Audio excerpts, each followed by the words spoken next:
Magandang buhay! Halina't matuto kasama si Teacher Aika, your online teacher. Simulan na natin! Makabansa, Grade 1, Term 1, Week 1, Day 2. Bawat tao ay may iba't ibang katangiang pisikal. Mga layunin. Una, natutukoy ang mga bahagi ng sariling katawan. Ikalawa, nailalarawan ang sariling katangiang pisikal. Pangatlo, naiuugnay ang sariling katangian sa mga natatalakay na bahagi ng katawan.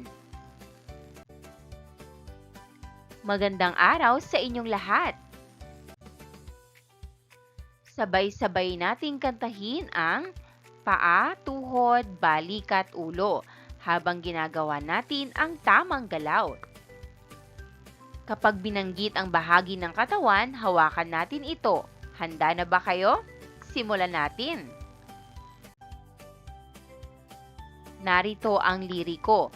Paa, tuhod, balikat, ulo. Balikat, ulo.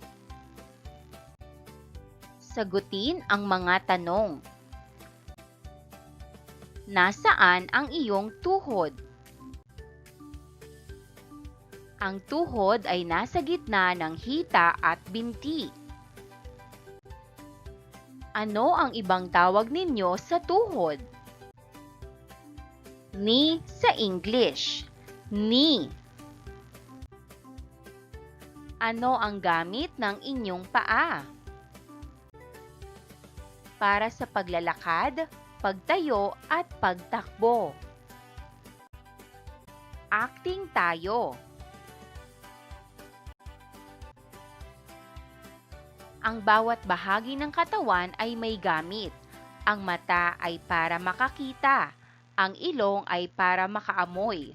Ang bibig ay para makapagsalita at makakain. Ang tainga ay para makarinig. Ang kamay ay para makahawak at ang paa ay para makalakad. Ipakita ninyo kung paano ninyo ginagamit ang bawat bahagi ng inyong katawan. Paa, panglakad.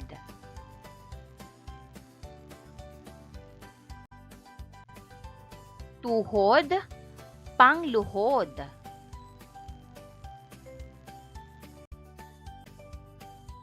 Balikat, pangbuhat o pangbalanse.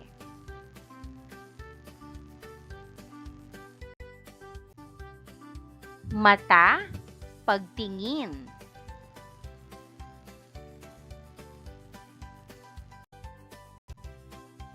Ilong, pang-amoy.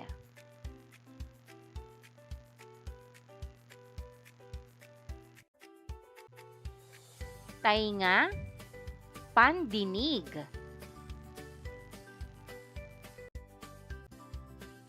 Bibig, pagsalita.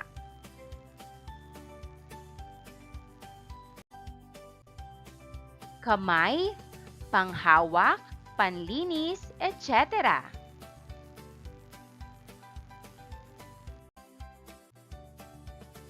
Pares kayo.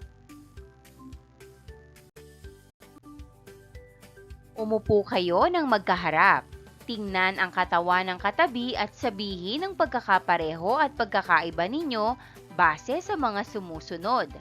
Bilang, hugis, kulay, taas, gamit, at laki. Red flag, green flag. Pumila kayo sa gitna. May green at red flag sa harap. Kapag sang-ayon kayo, tumalon sa green flag. Kapag hindi, sa red flag. Mag-ingat sa pagtalon para hindi madulas o mabunggo. Magsimula na tayo.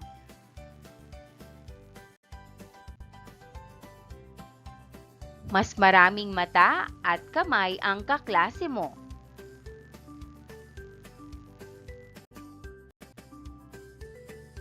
Mas maraming mata at kamay ang kaklase mo.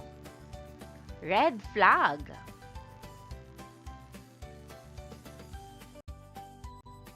Ginagamit ninyong pandinig ang inyong tainga. Ginagamit ninyong pandinig ang inyong tainga.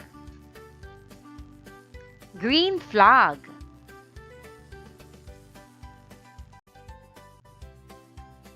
Ang mata ang gamit ninyo sa pang-amoy. Ang mata ang gamit ninyo sa pang-amoy. Red flag.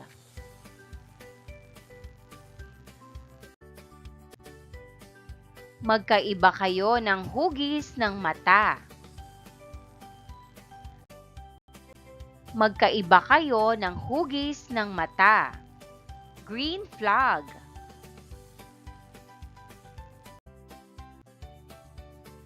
Masaya kayong malaman na may pagkakapareho kayo ng kaklase nyo.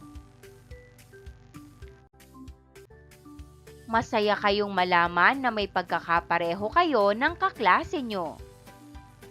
Green flag.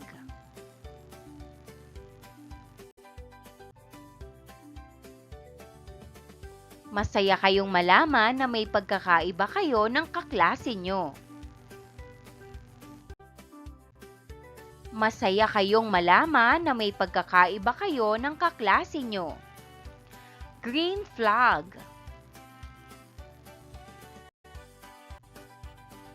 Ipinagmamalaki mo ang iyong katangiang pisikal. Ipinagmamalaki mo ang iyong katangiang pisikal. Green flag. Mga tanong. 1. Sino ang lumundag sa green flaglet? Bakit? Ang mga lumundag sa green flaglet ay ang mga sang-ayon sa pahayag dahil naniniwala sila na tama ang sinabi.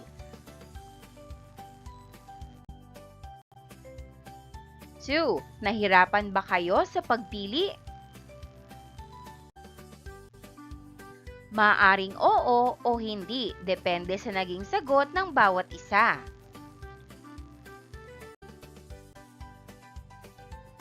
Gusto ba ninyong magkakapareho kayo ng katangiang pisikal? Oo, pero mas mahalaga na tanggapin at igalang ang pagkakaiba ng bawat isa. Ang mga bahagi ng katawan ay may iba't ibang gamit. Bawat tao ay may iba't ibang katangiang pisikal. Pahalagahan natin ito at ipagmalaki. Lapatan mo. Panuto, ipagawa o ipasabi sa mga mag-aaral. Ako si Juan. Magkapareho kami ni Ana ng mata pero magkaiba kami ng buhok.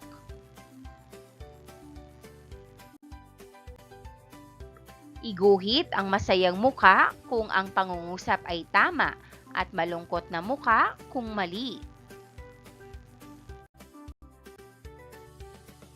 1.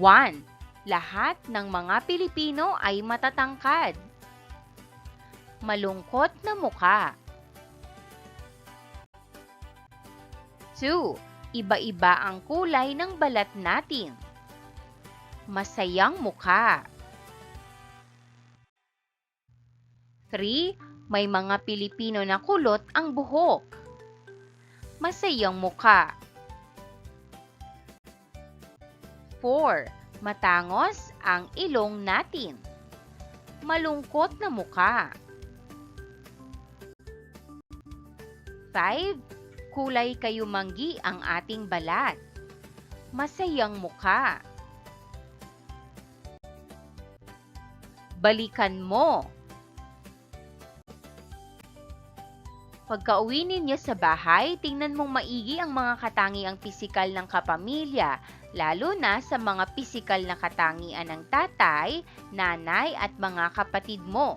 Pansinin ang pagkakaiba at pagkakatulad ninyong magkakapamilya.